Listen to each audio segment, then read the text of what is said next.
আলাইকুম সুপ্রিয় দর্শক সকলে কেমন আছেন? সকলকে জানাচ্ছি আসমা সিম্পল ব্লগ থেকে ঈদ মোবারক, পবিত্র ঈদ উল ফিতরের শুভেচ্ছা। সকলে ভালো আছেন তো? সকলের ঈদ কেমন কাটলো জানাবেন। আমি গতকালকের এত ব্যস্ততা, এত ক্লান্তি, কাজ সব কিছু মিলিয়ে, মেহমান সব মিলিয়ে আপনাদের সামনে হাজির হতে পারিনি। গতকালকের ভিডিওটা আমি আজকে আপনাদের সামনে হাজির করার প্রচেষ্টায় রয়েছি। তা আমি খুব অল্প কিছু রান্না বান্না আপনাদের সামনে হাজির করছি। যেমন হচ্ছে চটপটিটা আসলে সবারই পছন্দ। আর আমার এই স্পেশাল চটপটি হচ্ছে মাংস দিয়ে।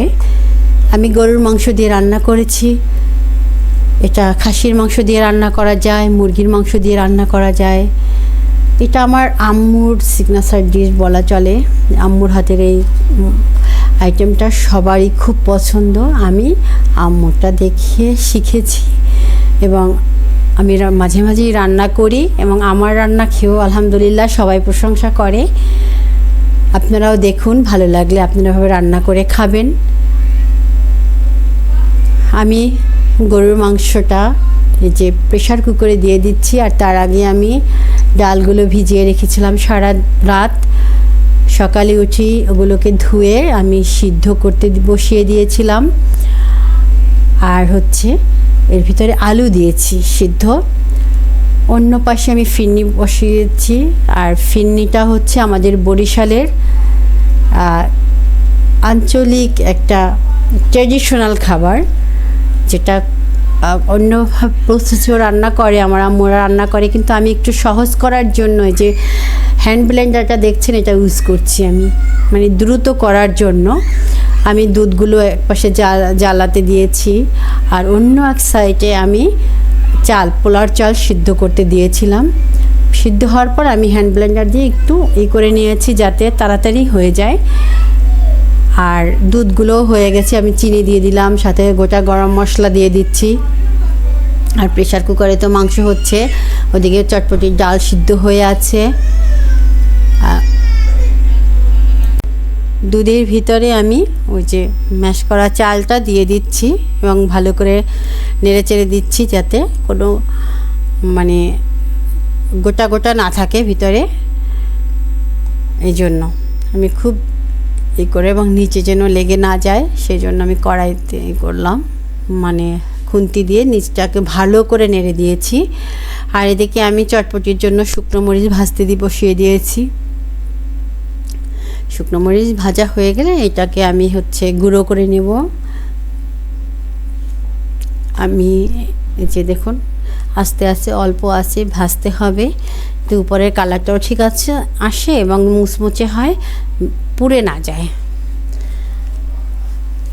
ওদিকে আমি ফিরনিটা নেড়ে চেড়ে দিচ্ছি। এই যে দেখুন চটপটি ডাল সিদ্ধ করা এটা। এই যখন মাংসগুলো আমি মিক্স করে দিলাম, মাংসের ভিতরে কিন্তু আমি পুরো মাংসে যা মশলা দেওয়া হয়ে থাকে মাংস রান্নার সময় আমি সব কিছু ব্যবহার করেছি।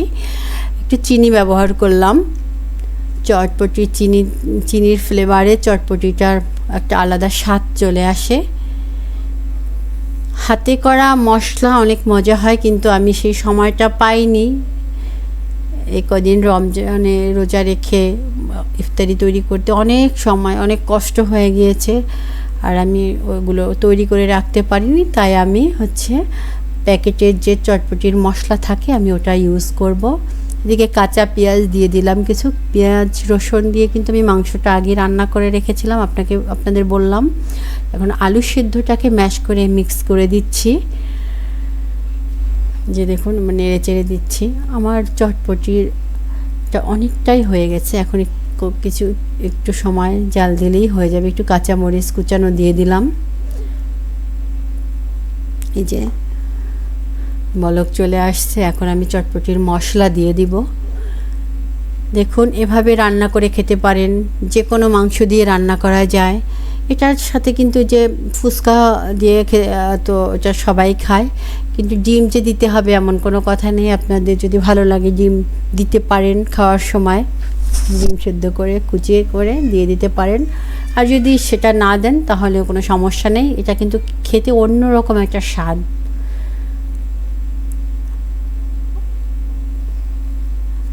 তো আমার চটপটি প্রায়ই হয়ে গেছে। এই যে আমি শুকনো মরিচ গুঁড়ো করেছি একটু, আজকে আমি হাতে করিনি, আমি ব্লেন্ডারে দিয়ে দিয়েছিলাম, একটা চাপ দিয়েছি, একদম গুঁড়ো হয়ে গিয়েছে। তার থেকে কিছু দিয়ে দিলাম। আর তেঁতুলের কাঠটা আমি ব্যবহার করব, তেঁতুল ভিজিয়ে রেখেছিলাম আগেই, তাই চটকিয়ে নিয়েছি। এখন আমি যে ছেঁকে, যাতে ভিতরে তেঁতুলের কোনো যে উপরের খোসাটা থাকে ভাঙা টুকরো টুকরো, সেগুলো না পড়ে এই জন্য আমি ওটার ভিতরে দিয়ে দিলাম, নেড়ে চেড়ে দিচ্ছি। আমার চটপটিটা কিন্তু অলমোস্ট হয়ে গেছে।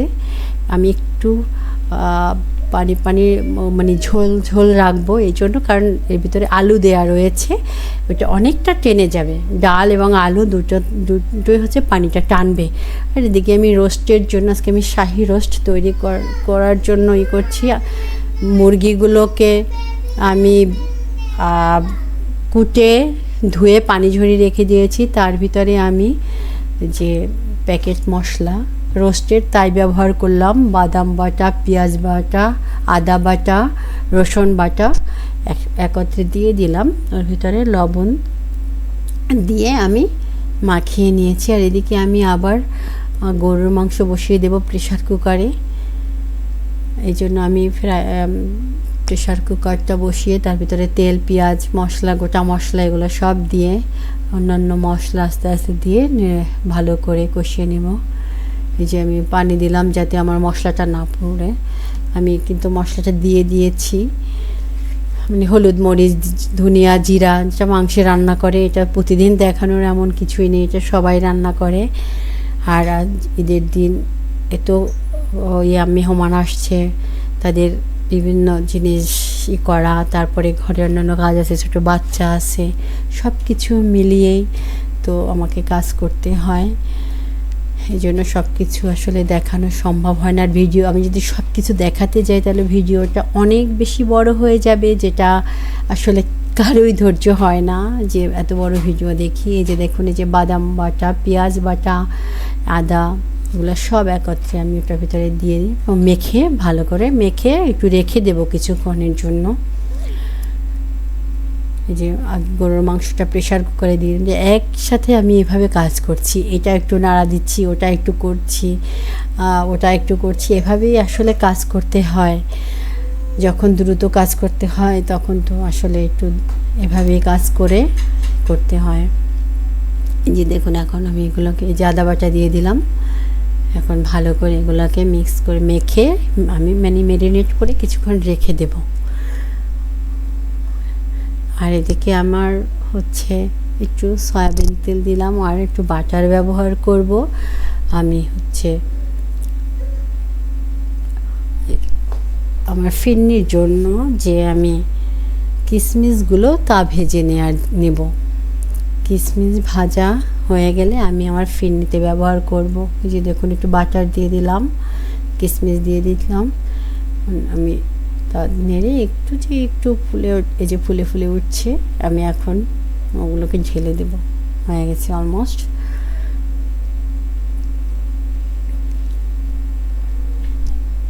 অনেকেই হচ্ছে ফিরনি মিক্স কিনে দোকান থেকে, তারপরে রান্না করে খায়। আমরা আসলে আমাদের ট্রেডিশনাল রান্না এটা, বরিশাল অঞ্চলের সব প্রতি ঘরে ঘরে এভাবে রান্না হয়ে থাকে। দেখেন, আমি একটু আলু দিয়ে দিলাম, বাচ্চারা আলু খাবে, তাই গরুর মাংসের ভিতরে একটু আলু দিয়ে দিচ্ছি। তো যে দেখুন, এখন আমি প্রেসার কুকার ঢাকনাটা আটকে দিয়ে নেব। আমার দিকে মাংসটাও হয়ে যাবে। পরে যখন আমি অন্য একটা পাত্রে আবার ঢেলে নিয়ে, যদি প্রয়োজন হয় ঝোল টানানোর, আমি তখন টানিয়ে নেব। এখন এই কড়াইটার ভিতরে আমি রোস্টগুলো আজকে মাংসগুলো আমি কিন্তু ভাজবো না। রোস্টের মাংস আজকে না ভেজে আমি রোস্ট তৈরি করব, শাহি রোস্ট।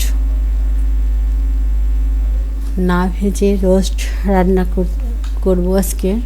আপনারা দেখুন কত সহজে আসলে রোস্ট করা যায় এভাবে, এবং অনেক মজা হয়েছিল। কেউ বলতে পারেনি যে আমি রোস্টগুলো, কিন্তু মাংসগুলো আর কি, চিকেনের এগুলো আমি পিসগুলো ভাজিনি আগে তেলে, এটা কেউ বলতে পারেনি।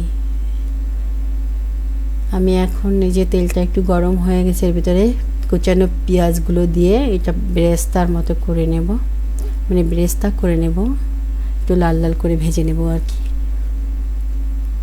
লাল লাল করে ভাজা হয়ে গেলে তার ভিতরে আমি মাংসগুলো দিয়ে দেব। আমি বেরেস্তাগুলো তুলে রাখবো না, অনেক সময় তুলে রাখি, কিন্তু আজকের আমি রাখবো না। আমি এটার ভিতরে যে গোটা গরম মশলাগুলো দিয়ে দিলাম।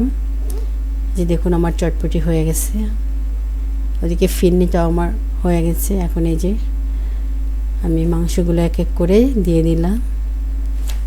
দিচ্ছি। আসলে রান্না তো একটা শিল্প, এটা বিভিন্নভাবে করা যায়, একই রান্না কয়েকভাবে করা যায়। যখন যার যেটা সহজ মনে হয় সহজভাবে মন দিয়ে রান্না করলে রান্নাগুলো ভালো হবেই।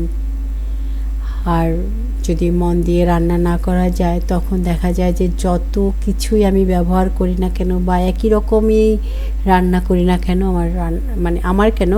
আমার মনে হয় যে কারো রান্নাই ভালো হবে না। তাই মন দিয়ে রান্না করলে শরীর মন দুটো যদি ভালো থাকে রান্নাও মজা হবে। এই যে একটু তেলের উপরে নেড়ে চেড়ে নিচ্ছি। তারপরে হচ্ছে আমি যে মশলাগুলো আছে ওটা দিয়ে দেব, সাথে একটু পানিও দেবো যাতে মশলাটা না পুড়ে যায়। কষিয়ে নেব অল্প একটু পানি দিয়ে, আগে ভালো করে মশলাটা কষিয়ে নেব।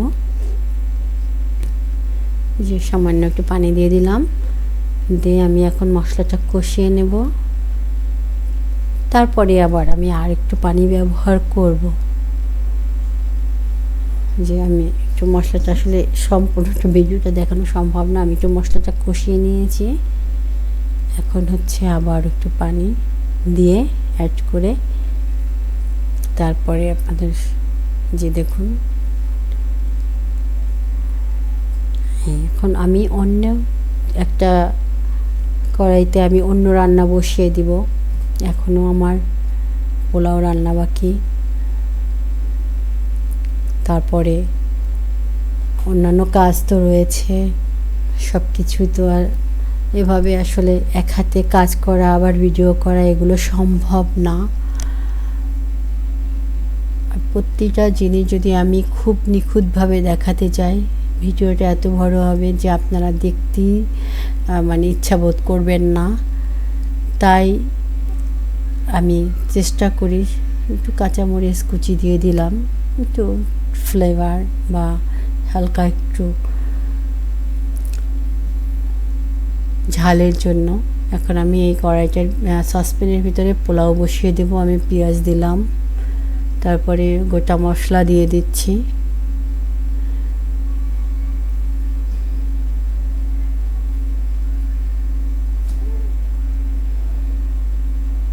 যে পেঁয়াজটা বেরেস্তা হয়ে গেছে, আমি এইটার ভিতরেই চাল দিয়ে দিচ্ছি। দেখেন আমি কিন্তু আজকের কোনো বেরেস্তা তুলে নেইনি, অন্যদিন আমি বেরেস্তা তুলে আলাদা করে রাখি, শেষে আমি সেগুলো দিয়ে দিই, কিন্তু আজকের আমি কোনোটাই তুলে রাখিনি।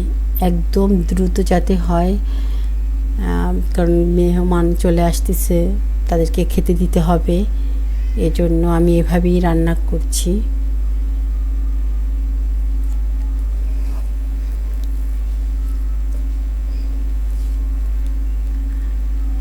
আসলে ঈদের দিন বিশেষ করে যারা গৃহিণীদের তো সারাদিনই মনে হয় রান্নাঘরে চলে যায়, রান্না বান্না, মেহমান আসে তাদেরকে। আর এই গরমের সময় আর একটা সমস্যা হচ্ছে খেয়াল রাখতে হবে যেন কোনো কিছু নষ্ট না হয়। আমি যে পোলাওয়ের চালের ভিতরে ভাজতেছি এর ভিতরে আমি একটু গুঁড়া দুধ ব্যবহার করেছি, লবণ ব্যবহার করেছি, সামান্য চিনি ব্যবহার করেছি, দিয়ে এখন আমি পরিমাণ মতো পানি দিয়ে দিচ্ছি। আমি যে দেখুন আমি আজকের মেপিও দেইনি, আমি পরিমাণ মতো যে রোস্ট হয়ে গেছে আমার। এখন পুরো রেসিপিটা দেখানো সম্ভব হয়নি, রোস্টের ভিডিও আগেও দিয়েছিলাম, কিন্তু এটা ভাজা আর এটা ভাজা ছাড়া যে চটপটি। এই যে ফিরনি আমার দেখুন ফিটের কালারটা, যে আমার পোলাও হয়ে গেছে, গরুর মাংস হয়ে গেছে। সকলে ভালো থাকবেন, আমার জন্য দোয়া করবেন, আমার পাশে থাকবেন। আসসালামু আলাইকুম।